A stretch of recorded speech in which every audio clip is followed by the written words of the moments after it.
Memorial senior secondary school की online classes में।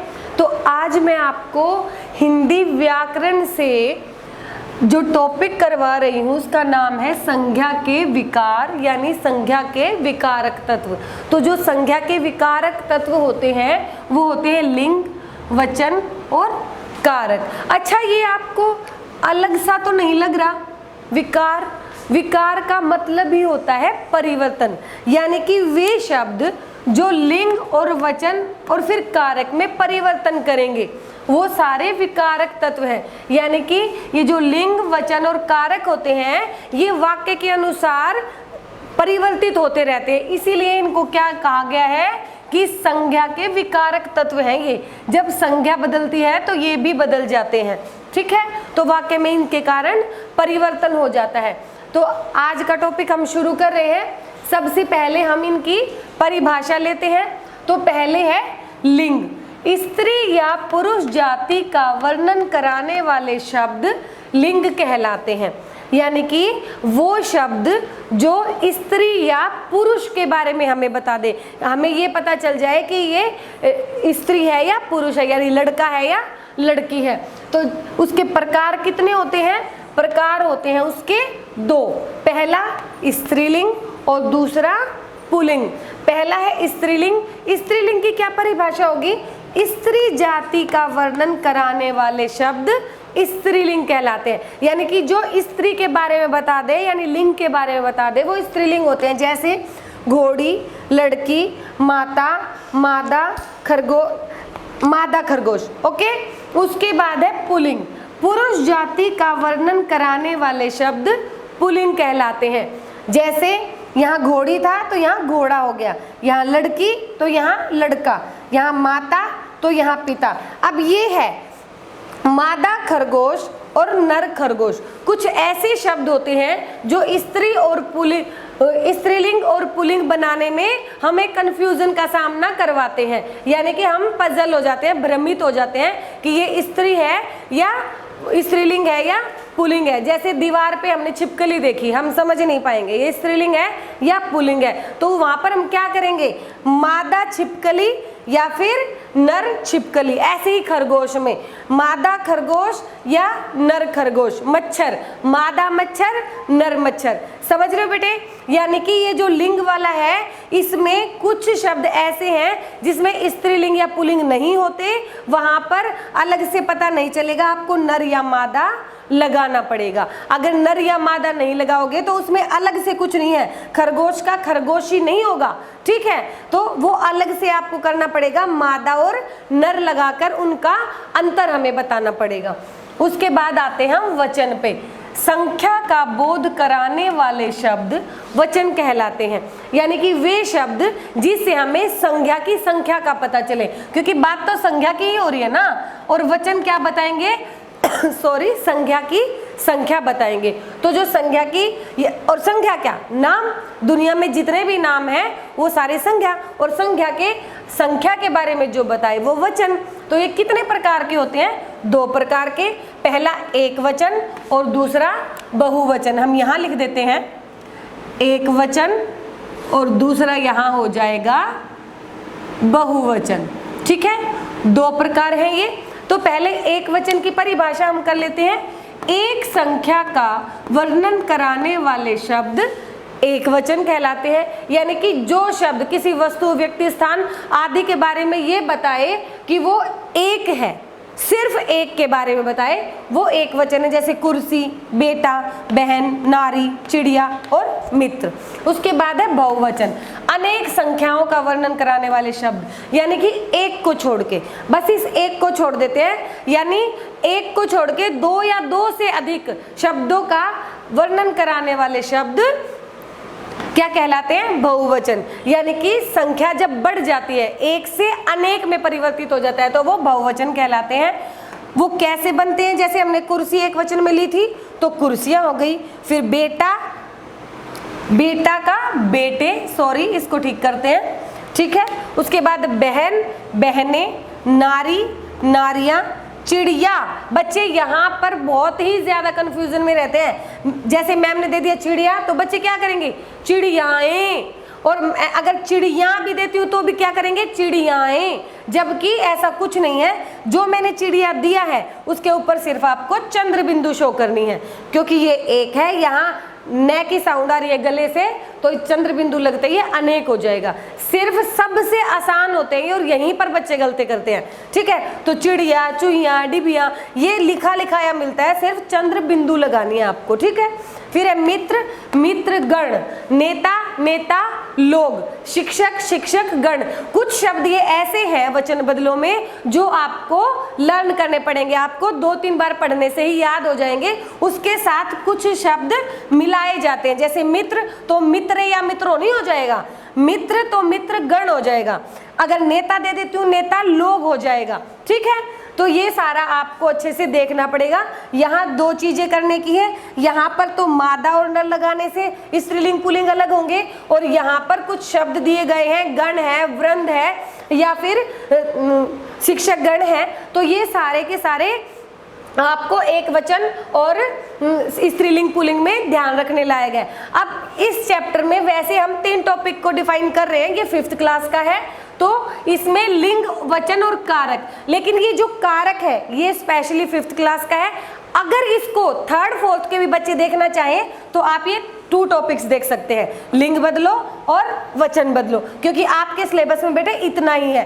अगर इस टॉपिक पे जाओगे तो ये 5th के लिए स्पेशल है, तो लिंग बदलो और वचन बदलो के बच्चों के लिए सिर्फ इतनी ही वीडियो देखनी है, ठीक है, बाकी आपकी नेक्स्ट क्लास के लिए है। तो अब हम आ जाते हैं लास्ट पे।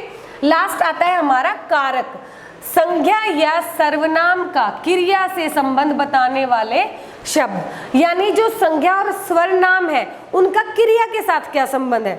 जो संज्ञा यानी नाम, और नाम की जगह जो अक्षर प्रयोग होते हैं वो सर्वनाम, तो उनका क्रिया से क्या संबंध है, जब जो काम होता है उससे क्या संबंध है। तो जो शब्द बताते हैं संबंध वो सारा किस में आ जाता है, कारक में। अब फिर से इसके प्रकार, भेद, अंग, भाग, जो कुछ भी आप कहो वही ठीक। तो हम प्रकार से चलते हैं। इसके प्रकार है 8। कौन कौन से हैं, कर्ता, कर्म, करण, संप्रदान, अपादान, संबंध, अधिकरण, संबोधन। अच्छा, ये वाला चैप्टर आपको चुटकियों में तैयार हो सकता है, उसके लिए एक ट्रिक है, सबको पता है, जिनको पहले आता है, जो नए हैं उसके लिए देखो, आप इसकी टेबल याद करोगे। ये टेबल आपको आपकी बुक में भी दी हुई है अच्छे से उदाहरण के साथ, ठीक है। तो पहले आप इसकी टेबल को जैसे ही याद करोगे आपको डेफिनेशन सारी क्लियर हो जाएंगी। लेकिन अगर आप यूं करोगे, पहले कर्ता पढ़ोगे फिर उसकी डेफिनेशन पढ़ोगे, तो आप काफी टाइम तक सिर्फ इसे रटेंगे बेटे, आपको ये समझ में आने वाला चैप्टर नहीं है। जैसे मैं बता रही हूँ वैसे करोगे तो अभी इस वीडियो के देखते ही समझ आ जाएगा आपको, क्लियर। तो मैम क्या समझा रही है उसको ध्यान से समझेंगे। आपको ऐसे याद करना है ये चैप्टर, कर्ता ने, कर्म को, करण से, संप्रदान के लिए, अपादान से, संबंध, काके की, अधिकरण में, पर, संबोधन, हे, अरे। बिल्कुल आपको टिप्स पे कर लेनी है ये टेबल, ठीक है। आप एक टेबल बनाकर अपने A4 साइज शीट पर, और उसको क्या करेंगे, अपने स्टडी रूम में लगाएंगे। आते जाते जब दिन में से 4-5 बार इसको रिवाइज करोगे तो आपको ये चुटकियों में याद हो जाएगी। और जैसे ही आपको टेबल याद हो गई उसके बाद आपको सारी डेफिनेशन ऑटोमेटिकली आ जाएंगी, ठीक है। आगे करते हैं, कर्ता का चिन्ह क्या है, ने। तो देखो डेफिनेशन, क्रिया करने वाला, यानी कि राम ने खाना खाया, ने आ गया, राम ने खाना खाया, तो क्रिया से क्या संबंध है कि उसने खाना खाया, किसने, राम ने। तो कर्ता के बारे में बता दिया, कर्ता के बारे में पता चल रहा है, ने शब्द यहाँ पर हाईलाइट हो जाएगा। इसमें मोस्टली क्या आता है, आपको कारक छांटने होते हैं, और कारक कैसे छांटोगे, ये चिन्ह है, ये चिन्ह आपको बाकायदा लाइन में मिलेंगे। अगर ये आपको टेबल याद होगी तो छाट रहा तो आपको आराम से आ जाएगा। डेफिनेशन आपको आनी चाहिए, पर परीक्षा में डेफिनेशन बहुत रेयर चांस है कि पूछी जाए, ठीक है। आपको डेफिनेशन सिर्फ एज ए नॉलेज पता होनी चाहिए, लेकिन आपको क्या होता है, छाटना आता है कारक, और कारक छाटने के लिए हमेशा टेबल आपको करनी पड़ेगी। तो कर्ता क्या है, क्रिया करने वाला, आपको पता होना चाहिए। उसके बाद कर्म क्या है, उदाहरण मैंने आपको बता दिया, कर्म का चिन्ह है को, और ये क्रिया जिस पर प्रभाव डाले, जैसे राम ने रावण को मारा।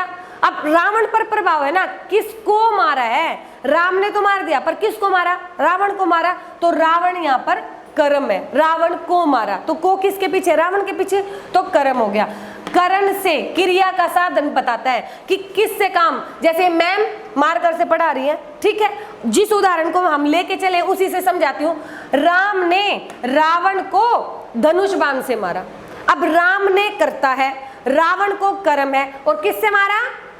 धनुष बाण से मारा। तो वो साधन है कि मारा तो है, पर किससे मारा है? तो साधन के बारे में जो बताए वो क्या है? करण है। उसके बाद संप्रदान, के लिए, जिसके लिए क्रिया की जाए, मतलब काम तो हुआ है पर क्यों हो गया, किसके लिए हो गया, क्यों करना था ये काम, ये पता चले। तो राम ने रावण को सीता के लिए मारा, पता चल रहा है ना आपको? तो यहाँ पे एक ही उदाहरण से पूरा चैप्टर क्लियर हो जाएगा। राम ने मारा है, किसको मारा है? रावण को मारा है। किससे मारा है? धनुष बाण से मारा है। क्यों मारा है? सीता के लिए मारा है, ठीक है। तो एक उदाहरण से आपको सारे के सारे कारक क्लियर होते जा रहे हैं। उसके बाद अपादान से, अपादान का मतलब होता है अलग होना। अब आप कहोगे मैम ये तो कंफ्यूजन है, ये भी से, ये भी से, अब दो दो से हम याद कैसे करें? वेरी गुड, बहुत अच्छा क्वेश्चन है। करण होता है साधन, किससे काम किया है, ठीक है। देखो अभी मैं यही एट प्रेजेंट एक उदाहरण बता रही हूँ। मैम मार्कर से लिख रही है, से लिख रही हूँ, किससे लिख रही हूँ? मार्कर से, तो करण है। मैम के हाथ से मार्कर गिर गया, छूट गया मेरे हाथ से, अलग हो गया ना, बिल्कुल। तो ये क्या है? यहाँ पर क्या है? अपादान है, यानी चीज अलग हो गई है। मार्कर से कैप अलग हो गई, से अलग हो गई ना, अलग है, दो एक दूसरे से अलग है। तो पता चल रहा है आपको, यानी कि जहां अलग हो रही है चीज वहां अपादान है, और जहां पर साधन है, जहां पर जिससे काम किया गया है वो क्या है? करण है। बच्चे मोस्टली इसमें कंफ्यूज होते हैं कि करण क्या होता है और अपादान क्या होता है। तो ये आपको क्लियर होना चाहिए माइंड में कि करण साधन होता है और अपादान अलग होने का वर्णन कराता है, ठीक है। तो राम ने रावण को धनुष बाण से सीता के लिए क्या? श्रीलंका से अलग करने के लिए मारा। किसको? सीता को श्रीलंका से अलग करना था, क्योंकि श्रीलंका में किसने? रावण ने सीता को रख रखा था और उसको वहां से छुड़ाना था, यानी अलग करना था, इसलिए राम ने रावण को मारा था। क्लियर हुआ यहां तक का उदाहरण? अब है संबंध। अब ये संबंध किसी से भी हो सकता है। संबंध का, के, की, संबंध बताया जाता है। जैसे संबंध है ना टॉपिक, तो इसकी जो परिभाषा है वो भी यही होगी कि जो शब्द संज्ञा से क्रिया का संबंध बताते हैं, ठीक है, वो क्या है? संबंध है। तो संबंध में क्या है? राम का रावण से, राम का सीता से हार्दिक संबंध है, यानी कि हृदय से जुड़ा हुआ प्रेम का संबंध है, ठीक है। इसीलिए उसने रावण को मारा। क्योंकि हम शुरू से तो राम और रावण का युद्ध दिखा रहे हैं ना, तो यहाँ पर बात खत्म नहीं करेंगे। राम का सीता से प्रेम का संबंध था, इसलिए उन्होंने रावण को मारा। तो यहाँ पर संबंध बता दिया दोनों का, ठीक है। उसके बाद है अधिकरण, में और पर। में यानी कौन सा समय है, कौन से समय में हुआ है काम, और पर कहाँ पर, ठीक है, यानी कि जगह, स्थान, आधार बता दिया। मेन तो अधिकरण का मतलब ही होता है आधार, यानी स्पेस, यानी जगह, यानी स्थान, ठीक है। तो जब स्थान बता दिया, यानी कि राम ने सीता को कहां पर पाया?